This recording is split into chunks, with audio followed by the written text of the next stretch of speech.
A punt, la ràdio pública de les valencianes i els valencians.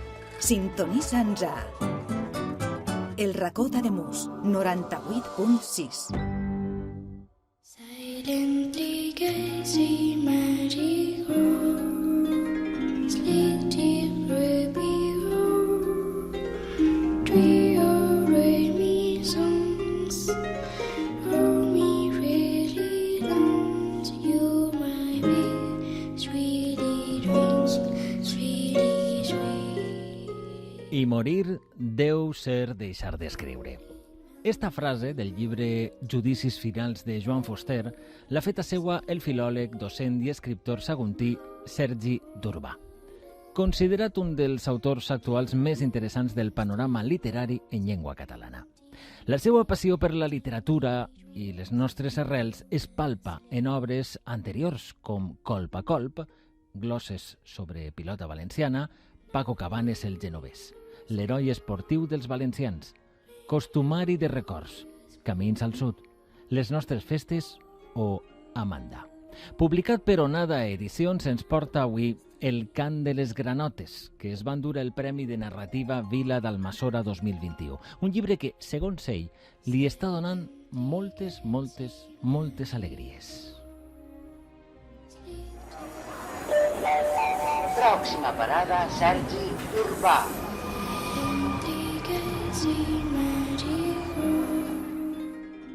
Bona vesprada, Sergi, com estàs? Molt bé, bona vesprada. Benvingut a Pròxima Parada. Escoltem, de fet, la cançó que has triat, The Magic Wood, un tema del reconegut compositor francès Bruno Collet, que forma part de la banda sonora de Les Saisons, un film de l'any 2016 dirigit per Jacques Perrin, o Jacques Perrin, com es pronuncia, perquè el meu francès és així d'estupendo. Bruno Collet va rebre el Premi del Cinema Europeu al millor compositor i, a més, és oficial de l'Ordre de les Arts i les Lletres i cavaller de l'Ordre Nacional del Mèrit. Autor de bandes sonores de pel·lícules tan emblemàtiques com Oceans, Ullal Blanc, Microcosmos o Los Chicos del Coro, entre moltes altres. Per què has triat esta concretament? Bé, a veure, jo me'n vaig a un lloc on este tipus d'interaccions amb la natura se donen lloc, no? I aleshores també coincidís en que jo veig aquest documental i més que el documental la música m'encanta i com estava allí d'una manera tan tranquil·la, tan harmònica, doncs me venia al cap esta cançó i una vegada vaig eixir al balcó i estava sonant dins de casa. Que es donen una sèrie de confluències en un moment donat, no? I aquesta cançó, esta melodia que estem sentint en estos moments, et resulta, dis-me si no és, inspiradora també. Sí, bueno, molt inspiradora i sobretot és que coincidís en un moment meu de molt de relax, molta tranquil·litat, i ja te dic, estava en una zona on no hi havia absolutament res. Clar, perquè hem de posar-nos en context. Tu escrius precisament El cant de les granotes durant un període molt concret de temps que correspon amb el confinament o les setmanes de confinament d'esta pandèmia estupenda que han passat, no? I tu aprofites precisament per a crear El cant de les granotes. I ho fas en un entorn molt peculiar que jo desconeixia totalment, no? I li ho he de dir també als nostres oients. Jo no sabia on estava això, que era la Lapònia espanyola. Definís-nos on està això exactament i en quina... Sí, a veure, i això és perquè jo també m'enteré un poc de rebot gràcies a un llibre d'un autor valencià, que és del genovès, que li diuen Paco Cerdà, que escriu Los Últimos, sí, i que el subtítol és Voces de la Lapònia espanyola, no? Aleshores jo me llegeixo aquest llibre, em quedé meravellat i jo conec molt la zona. És una zona que comprèn aproximadament... Ja la coneixies d'abans, entenc. Sí, jo ja ho coneixia, però és que és una zona molt densa, molt gran, que comprèn el 13% de la superfície de la península Ibèrica. i de fet rep aquest nom, Lapònia espanyola, perquè no pel fred, com es pensa la gent, sinó perquè té la mateixa densitat de població que a Lapònia. El remat es diu així per la densitat de població i no tant pel paisatge o les seues condicions orogràfiques, no? Sobretot per la densitat de població. És a dir, és com si, una estadística que m'ha cridat molt l'atenció és que és com si hi haguera una persona cada 8 camps de futbol. Una persona de cada 8 camps de futbol. Més o menys. Això jo no sé si dona inspiració, però Pau en dona un cabàs, perquè no te trobes molta gent ja d'entrada, no? No, de fet hi ha més animals que persones. Hi ha més animals que persones. Val, tu ja coneixies això i te'n vas anar amb la teua família. Sí. Anaves amb la família i vos instal·lareu en un punt concret, no? En quin punt? Sí, a veure, bé, com has dit, se n'anem allí producte de tota la història aquesta de la pandèmia, no? Tenim molts dubtes a l'hora de començar el curs, nosaltres som docents. Perquè viviu habitualment? En Alzira. En Alzira, a la Ribera, val.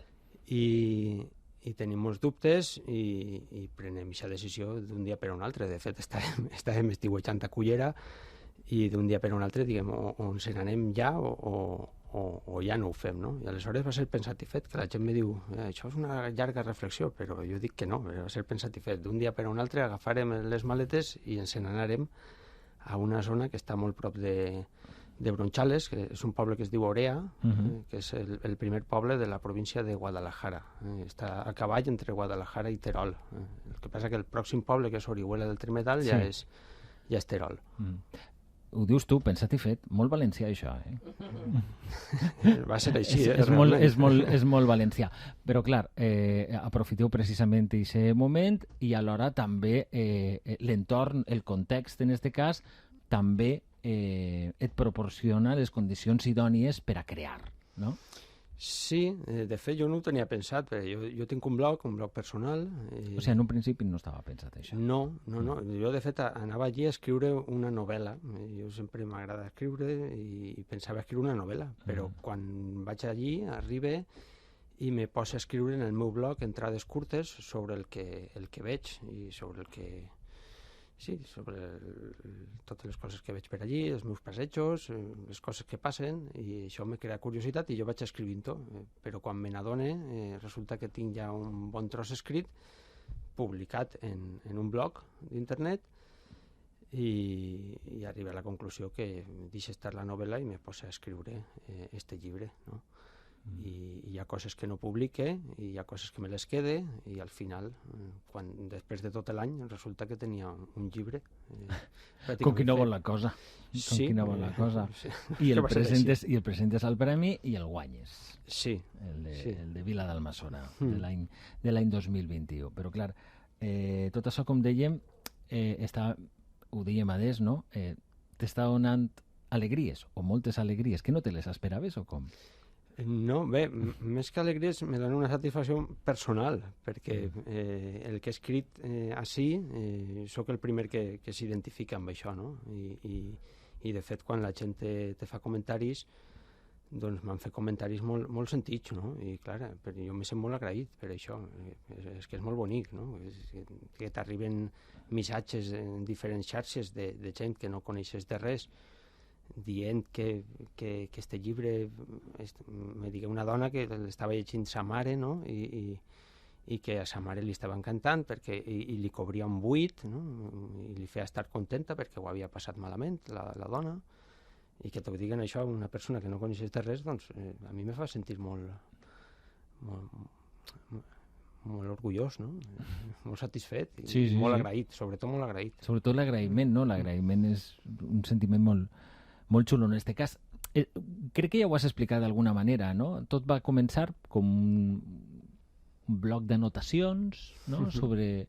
Observaves aquell entorn que tu ja coneixies, però que vas tindre, diguem, la serenitat suficient com per a començar d'alguna manera a traslladar això que observaves a un blog. I en quin punt o en quin moment es produeix el punt d'inflexió en què dius això és un llibre? A veure, això se riurà la gent, però... No es riu ningú, només faltava. No, vull dir per una qüestió un poc meua, no? Perquè jo estava allí, jo escrivia, però hi ha un moment donat que comença a nevar, no? I nevava moltíssim. Jo soc molt d'ací i jo hauré vist nevar 3 o 4 vegades Poca en la vida. cosa, fill. Sí. I clar, a mi això me fascinava, no? I aleshores jo estava ja establert allí, perquè jo en un principi no estava allí, la tardor me la vaig passar així, jo sóc professor i estava treballant, i abans de Nadal, quan ens confinen perimetralment, no? Sí. Jo prenc la decisió abans que ens confinen del tot, doncs me'n vaig cap allà. Determinades poblacions sí que acabaren confinades perimetralment. Jo me'n vaig cap allà abans de no poder eixir, perquè la meva família estava allí. No? Aleshores, jo quan arribe allí ja m'establisc definitivament i aleshores és quan ja decidisc, perquè fins aleshores jo anava els caps de setmana. Però a partir de Nadal jo ja m'establisc allí, em quedo a viure allí, i ahir és quan ja decidisc donar-li cos al llibre. I què ens conta el Cant de les Granotes? Doncs és un llibre en format de dietari en el qual jo vaig explicant les vivències que m'ocorren per allí, ja t'he dit, els passejos que feia, tot el que veia, qüestions que poden parèixer intrascendents però que a mi me resulten d'un valor incalculable, la interacció en la gent o en la poca gent que n'hi ha allí me cridava molt l'atenció, la honestedat que tenen, la noblesa que se desprèn de tot això, i a mi això me causa una impressió. Sí, no? Perquè és gent a la qual ningú fa ni cas, normalment, no? I aleshores ells no ho sabien, que jo escrivia, sí que de tant en tant me veien en una llibreteta i se me quedaven mirant un poc, dient, què hace, no? Però per tant, estem parlant també, de banda del despoblament, persones desateses? Sí, totalment. Allí no n'hi ha... són els grans oblidats, no n'hi ha cap atenció cap a aquestes terres, llevat d'alguna marca o algun eslògan polític, com això de l'Espanya vacía i tot això, però llevat d'això no veig jo que hi hagi molta ajuda i tampoc molta esperança, no? Perquè és una zona tan despoblada que per una banda te dona moltíssima llibertat, però és una llibertat que està condenada a morir, perquè tenen poques alternatives, la veritat. Sí, en tenen ben poques i a més estan en una situació, la veritat, ben precària des de molts punts de vista, de fet, no? És diferent este Cant de les Granotes a altres publicacions, no? que ja tenies. Què la diferenciaria d'altres opcions anteriors? Home, a veure, és diferent i no. Per una banda, sí, el que tracte jo és un tema que és la identitat. La identitat a mi me pareix un sentiment que és fortíssim, és un sentiment molt fort i m'encanta trobar-me en llocs on encara batega aquest sentiment, no? Aquest sentiment d'arrelament a la terra, a un territori, tindre alguna cosa que tinga personalitat, no?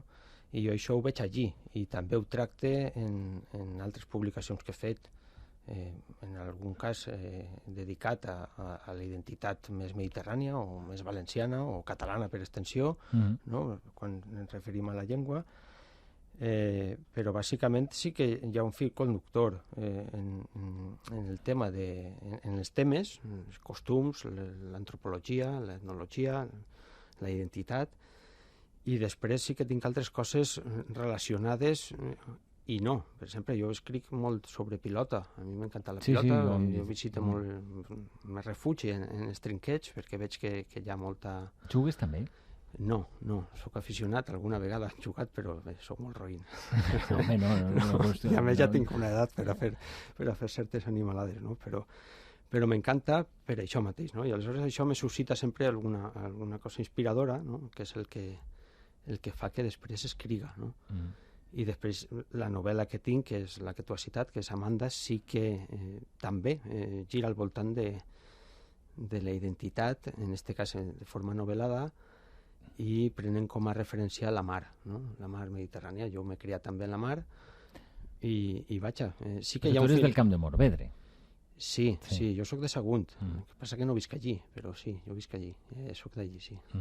I estaves parlant d'identitat, precisament, Sergi. Jo crec que, no sé, i contesta-m'ho tu, naturalment, pot ser allunyar-te del teu entorn habitual ha contribuït precisament a reforçar o a que identificares amb més intensitat la teua identitat, el teu sentiment de pertanyença al territori?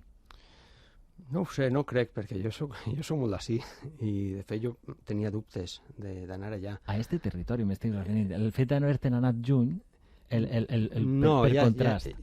Saps el que jo ja el tenia. Aquest sentiment ja el tenia, sempre l'he tingut.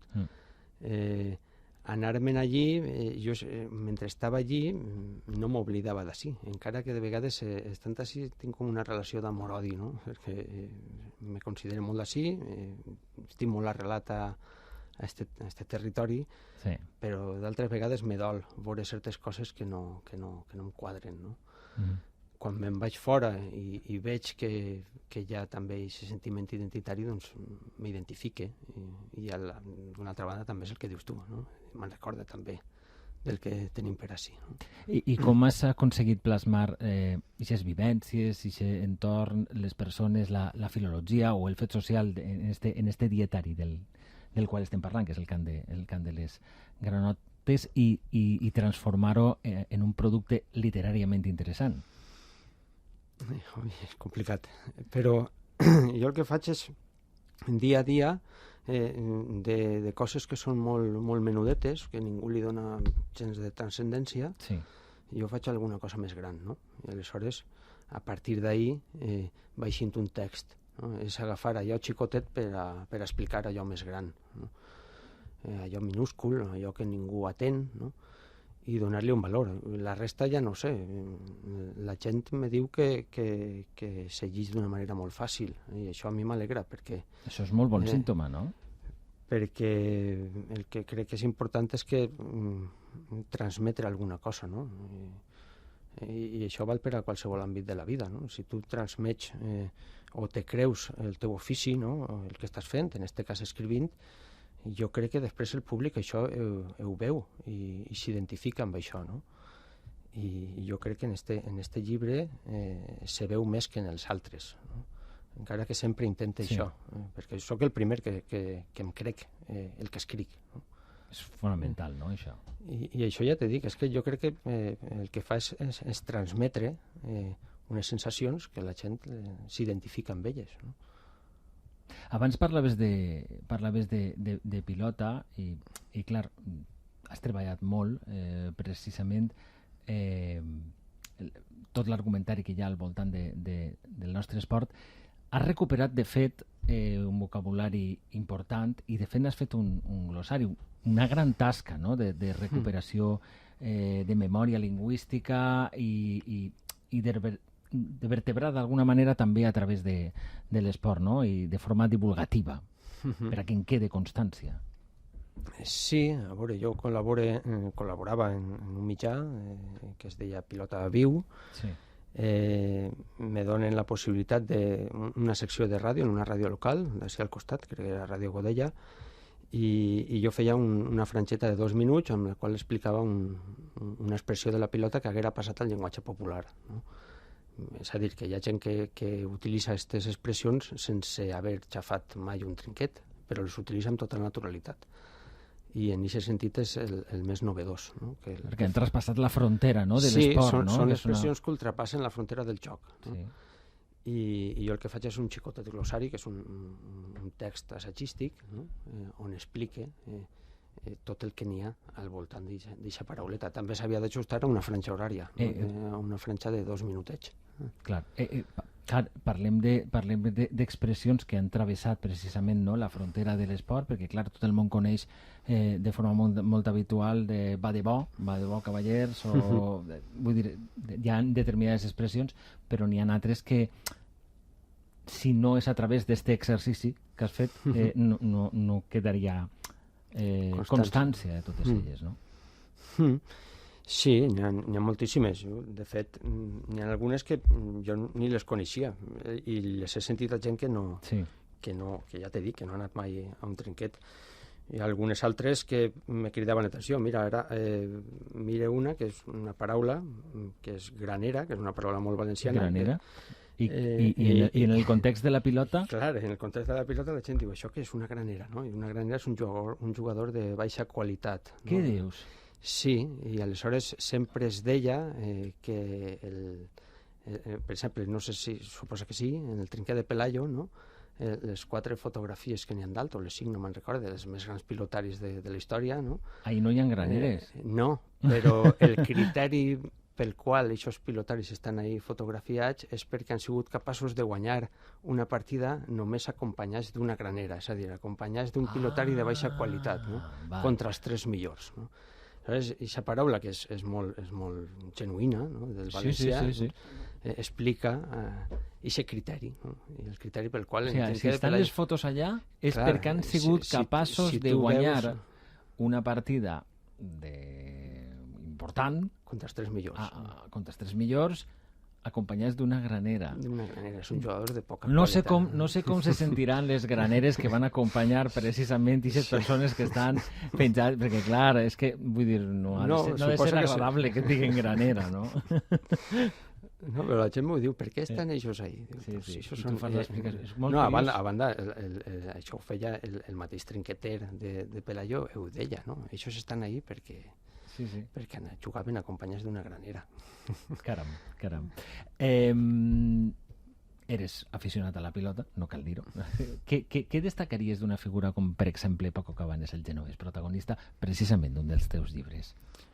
Home, a veure, de Paco s'ha dit tot, no? S'ha dit tot, però sempre hi ha alguna cosa que es queda. Mira, una cosa que sí que m'agradaria dir, no? És quan va faltar, no? Fa un any, ara mateix, jo vaig anar a l'enterro, no? I jo això no ho havia vist mai.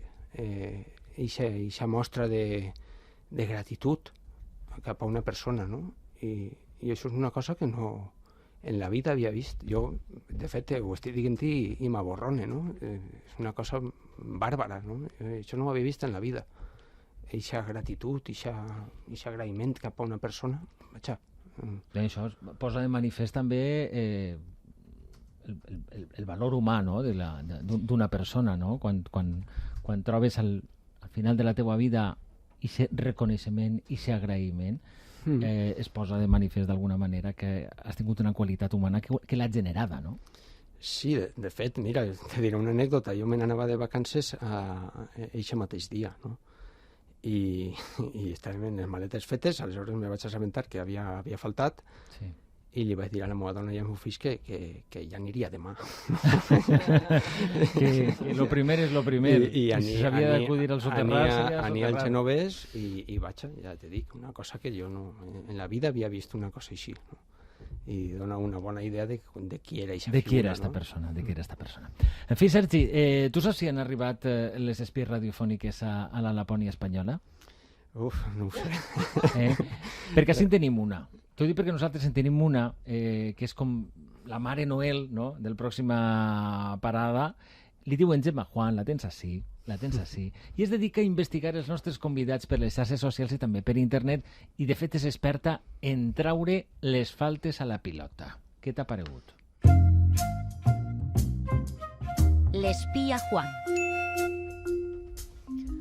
Morta, m'he quedat en lo de la Laponia espanyola. Què t'ha paregut? Escolta, que m'ho imagino jo com una zona preciosa que habiten noms i coses de faula. Sí. I també me l'imagino que no fa tanta calor com així, però igual m'enganye. Calor, ui, fa morir-se, fa moltíssima calor. I probablement avui té que ser una cosa bestial. Cuit, com ens deia. Cuitets. Doncs anem a l'espionatge. He estat al teu WhatsApp i escrius "He's having to dig here". Escolta, què vols que digues? Jo el m'aclaric en anglès com vaig aclarir-me en alemany. És alemany. El tinc oxidat, l'alemany, i dic jo, això ho ha de solucionar. Seguidament he anat a l'amic Google, a veure si m'ho podia traduir. Google que t'ho traduïsca. Escolta, la traducció agarreu-se la caïra. Què diu? Tinc grans pilotes, o tinc les pilotes grans. Sergi, fes el favor d'aclarir-me el misteri. Igual Google no era el millor traductor, o sí, en aquest cas, tinc grans pilotes, tu mateix. Realment no t'ho puc dir. No t'ho puc dir. Va per ahí, va una qüestió testicular, sí, però... Però realment no t'ho puc dir perquè, Ja. perquè és una frase en alemany, jo no sé alemany, aquesta frase la vaig haver de buscar. Bé, me la va Però és dir una dita popular alemanya? No, és una dita popular valenciana, el que passa és que no tenia una traducció literal a l'alemany. Si tu la busques en el Google, segurament és el que ha dit Gemma, no? Que sí, tinc unes pilotes molt grosses, però realment no volia això. Li vaig I preguntar... quina era l'expressió que volies? Per a collons els meus, no? Val. Aclarit el misteri, ja ben t'he explicat i així damunt parlant de pilotes, que és un amant de la pilota valenciana i de les nostres tradicions, jo vaig a preguntar-te si tu trobes que els trinquets són mini laponis, vull dir, mini ecosistemes, així en menudet, no? Sí, potser és l'únic que queda actualment i ja últimament la cosa ja està variant, no? Perquè els trinquets, com moltes de les coses, com la Lapònia espanyola també, estan afectats per una qüestió que és la uniformitat, la globalització... Això arrasa, de mala manera. El de Serrel i si jo vaig als trinquets no és tant perquè m'agrada la pilota, que també, sinó per buscar aquest tipus de coses, no? I en el trinquet això se dona encara. En alguns trinquets encara veig que això és possible trobar-ho, no? Més coses te vull contar de teues. En Facebook tens quasi 800 amics i escrius «Anem fent camí». I tot seguit apareix l'enllaç del teu blog personal que vaig a donar perquè la gent que tinga curiositat en gombollar-te. costumaridurba.blogspot.com. Ho ha dit bé? D'Urbà, costumari d'Urbà. Clar, però és que com en ahí no és l'accent, és de veres. Costumari d'Urbà. Que és l'espai en el que es veu i un espai en el que es veu i no es percep. Ho ha dit bé, més o menys? Molt bé. El mantens des del 2008, però explica'ns un poc què podem trobar ahí. costumaridurba.blogspot.com. A veure, jo el creé en 2008, quan encara no hi havia Facebook, o si hi havia, no tenia èxit. No sé si la cosa anava avant o no, i el creé per la meva necessitat d'escriure. Jo simplement volia escriure. De fet, quan les coses començaren a generalitzar-se amb les xarxes socials, molts dels blogs que hi havia van desaparèixer i ens quedarem 4 o 5 i el meu és un dels que aguanta i de fet m'ha donat moltes satisfaccions perquè gràcies al blog podria dir que he tret 3 llibres gràcies al blog. Jo he fet el camí contrari. He passat de l'espai virtual a l'espai físic, podria dir. Escolta, molt rebé. Gràcies al blog. I ahir parle, doncs, això, de costums i de coses que estan en desús, però que encara se veuen un poquet. Parlant de costums, no estan en desús, però costums, En Facebook m'ha fet gràcia un vídeo que has compartit i fica «Ara ja puc dir que és estiu i he pescat!» Eres aficionat a pescar? Amb ratll o què? Sí. O no eres aficionat i has pescat perquè la sort del...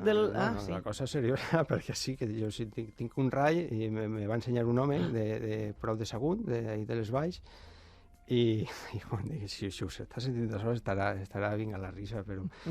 I bé, i jo tinc una casa allí, bé, meus pares tenen una casa allí en una zona de Sagunt, que es diu Almardà, i allí encara queden homes que tiren el ratll, no? I jo, com abans sempre anava allí, ho veia, i jo dic, això ho he d'aprendre jo a fer alguna vegada. I un d'aixòs homes me va ensenyar, i me va dir on havia de comprar el ratll, que ho feia un home d'Almenara, i total... A la faena, a la faena. Ja té mèrit, això, tu, ja té mèrit. Quan és l'estiu sempre el tire. I per acabar vull dir que compartixes moments en el teu Face, en esta Lapònia espanyola a la que fèiem referència, on et va agafar Filomena, que no era una dona, sinó era una qüestió meteorològica, i vas escriure: «Ara fa un any estava cobert de neu totalment meravellat davant tal fenomen natural». I un amic teu et respon: «Sí, tu ets un fenomen natural».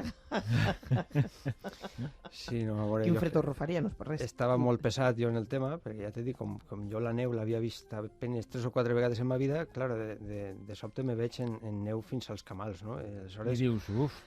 Jo no m'ho acabava, no? I la sensació d'estar xafant en neu a totes hores i per llocs on no havia passat ningú, doncs a mi me fascinava i estava molt pesat.